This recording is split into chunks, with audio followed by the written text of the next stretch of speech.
अस्सलाम वालेकुम जी। KSE 100 index को भी ज़रा डिस्कस कर लेते हैं और एक दो स्टॉक्स हैं उनको भी डिस्कस कर लेते हैं।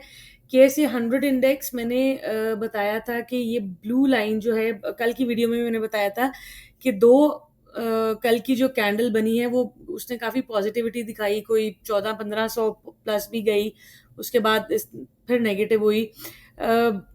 बताया ये था कि एक इम्पॉर्टेंट रेजिस्टेंस जोन था तकरीबन कोई 1,16,700 के पास का, जो मैंने बताया था कि उसको सस्टेन करना इसके लिए ज़रूरी है एट द मोमेंट, जो कि सस्टेन नहीं किया और एग्जैक्टली उसी लेवल से वो रिजेक्ट हुआ और आज अच्छा खासा सेलिंग प्रेशर हमें देखने में आया है। जो ये ब्लू लाइन जो मैं कह रही हूँ कि 1,14,500 के पास ये ज़रा क्रॉस करके सस्टेन कर जाए, ये वीकली के ऊपर है, यानी कि अभी हमारे पास 2 दिन और पड़े हैं, थर्सडे और फ्राइडे।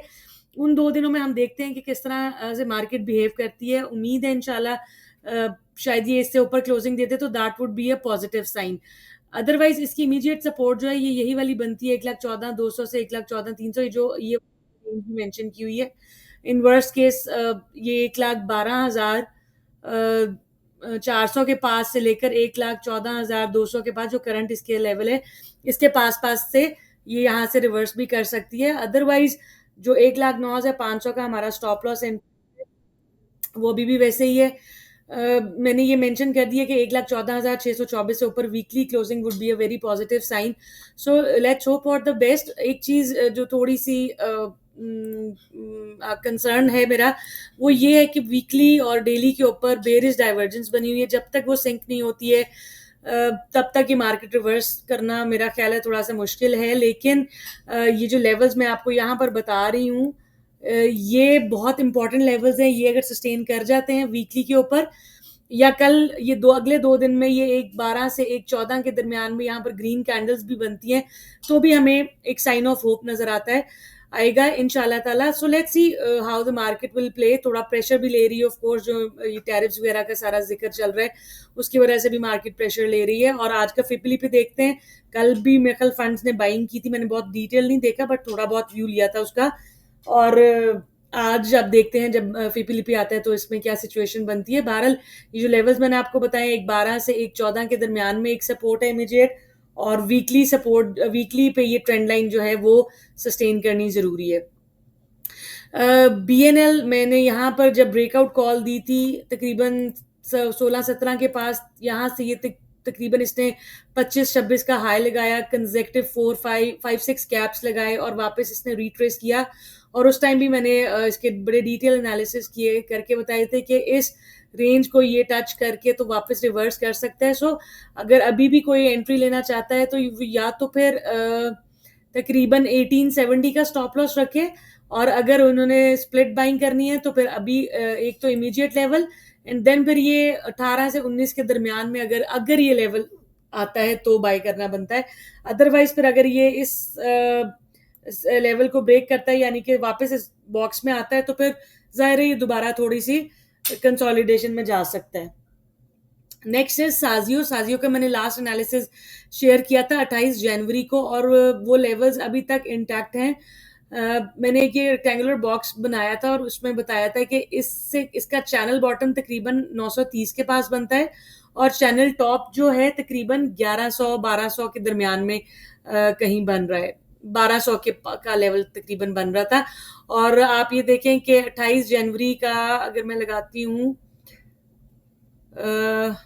28 जनवरी, तो ये देखें आप, उसके बाद से उसने उसी टॉप को टच किया है। मैं यहाँ पर मार्क कर देती हूँ ताकि आप लोगों को जरा चीज क्लियर हो जाए।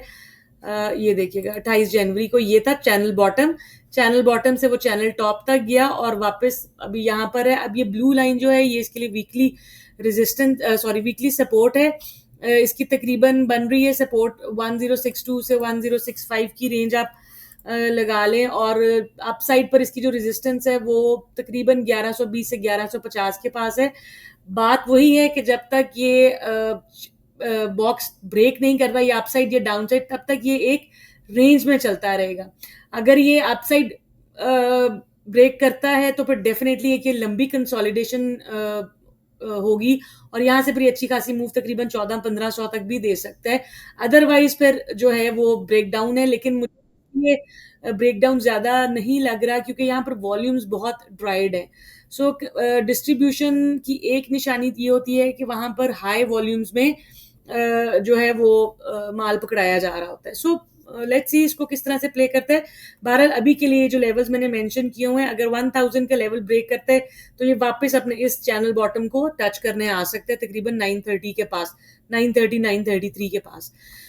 उसके बाद जी मारी पेट्रोलियम, ये कल मैंने बताया था कल की वीडियो में भी कि ये 700 का इसका लेवल जो है ये इसकी इमीडिएट रेजिस्टेंस है। जब तक ये इसको ब्रेक करके अच्छे वॉल्यूम्स के साथ ऊपर नहीं रहता है, एक दो कैंडल्स अगर आप आवरली पे भी देख लें, तब तक हमें इसको थोड़ा सा साइड पर रखना चाहिए। हाँ, अगर कोई इसको इसमें स्विंग ट्रेड लेना चाह रहा है तो वो फिर आप ये देखें कि ये एक बुलिश पिन बार बनी थी और एक सपोर्ट के ऊपर बनी है। So that is a plus sign. अगर ये इसमें कोई ट्रेड लेना चाहता है, दो तकरीबन 100 रुपीज का स्टॉप लॉस बनता है, बट अगर ये यहाँ से अपसाइड निकलता है तो आपको 100 रुपीज का गेन भी दे सकता है। सो अगर कोई इतना रिस्क अफोर्ड कर सकता है कि वो तकरीबन 608 605 का स्टॉप लॉस रख के इसके अंदर एंट्री लेना चाहे तो वो ले। अदरवाइज फिर जो लेवल्स बनते हैं वो 677 का लेवल बनता है, जो यहाँ मैंने मार के 664 से 677 मैं लिख भी देती हूँ।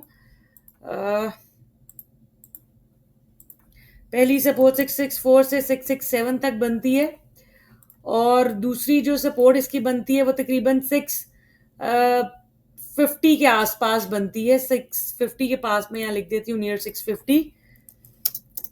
तो ये पहली सपोर्ट है, ये दूसरी सपोर्ट है। अगर कोई लेवल्स को प्ले करना चाहता है वो इस तरीके से प्ले करे। इस केस में भी आपका स्टॉप लॉस जो है, अगर डे ट्रेडर्स हैं तो वो तकरीबन 627 का बनेगा। अदरवाइज स्विंग ट्रेडर्स के लिए फिर यही स्टॉप लॉस बनता है। देखिए, इसको अंडरस्टैंड करें कि क्यों ये स्टॉप लॉस बनता है।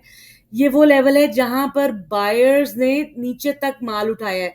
सो अगर ये वाला भी लेवल टूटता है, दैट मीन्स कि जो बाइंग हुई है वो सब की सब यहाँ पर निकल चुकी है, यानी कि सेलर्स हैवी हो गए। सो इस तरीके से आप अपनी ट्रेड्स को मैनेज करें, कैंडल्स को रीड करते हुए। अगर और बाकी टेक्निकल्स यूज नहीं करने तो एटलीस्ट इस तरह के टेक्निकल्स को जरूर आप लोग कंसिडर किया करें।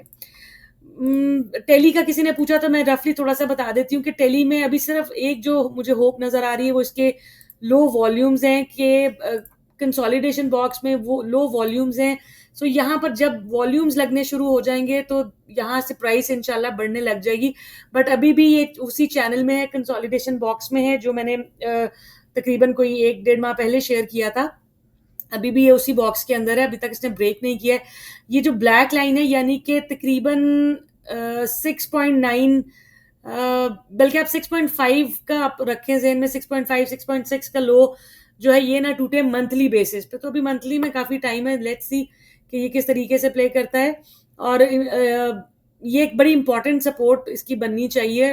अदरवाइज फिर नेक्स्ट इसकी सपोर्ट वही 6 के पास बनती है। अपने ट्रेड्स को मैं बार बार यही बात कहती हूँ कि अपनी बाइंग को स्प्लिट में लेकर जाएं, स्प्लिट बाइंग करें और लेवल्स के ऊपर बाय करें। ये नहीं कि कोई भी डिप आए तो आप समझेंगे जी ये बाइंग अपॉर्चुनिटी है। प्रॉपर सपोर्ट के ऊपर आपका अगर वहां पर ग्रीन कैंडल्स बनती है आपको मिले तो that can be considered as buying opportunity. Otherwise wait करना ज्यादा बेहतर होता है। I hope these trade plans will be helpful for you. Thank you for watching this video. Don't forget to subscribe. Allah Hafiz.